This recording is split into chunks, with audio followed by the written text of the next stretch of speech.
I've got to say, I'm disappointed. Compared to episode 4, this was pretty boring and a bit of a filler episode. It was nothing compared to the absolute mammoth cliffhanger that we got in episode 4. You're absolutely right. This was a 5 out of 10 episode. And the only reason is because that last probably 2 minutes was decent. And we finally got the Mobius jet ski timeline, which I absolutely loved. Yeah, baby! That's what I've been waiting for. The cinematography in this episode is top notch. Every single location we went to looks fantastic. Every single character in the different branch timeline looks fantastic. But there lies probably the issue of this episode. The fact that I'm going to the cinematography as the key positive in episode 5 is a major flaw. Boy, that escalated quickly. Not much developed in episode 5.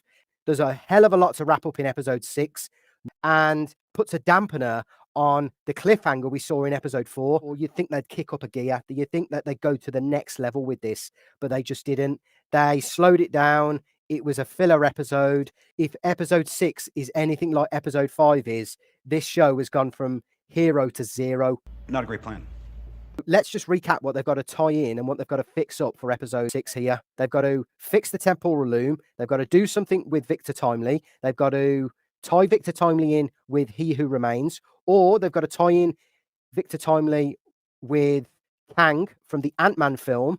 They've also then got to tie in this storyline with all of the previous 2 seasons of Loki, wrap all of this up and take it one step further and tie it in with Deadpool 3, Kang Dynasty or Secret Wars. That is a lot to do in one 45-minute episode. Now, unless this is a feature-length episode, I don't know how they're going to accomplish all of that, because that's where this show should be going. It should be a smooth transition into one of those major blockbuster titles coming up.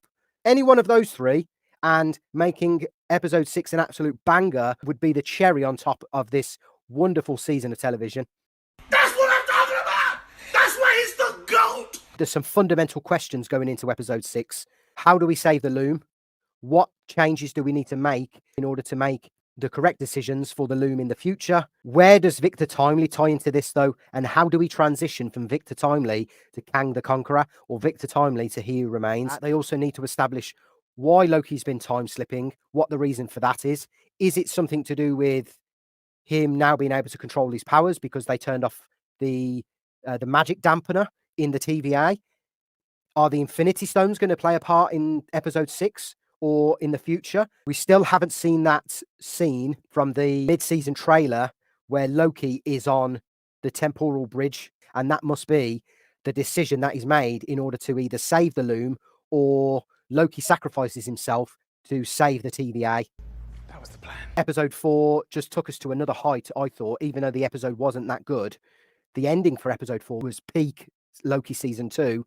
This episode, dog shit compared to the rest. This episode has completely flattened my enthusiasm, and I really hope that they save it in the last episode. I think they bring it all together. They save the loom.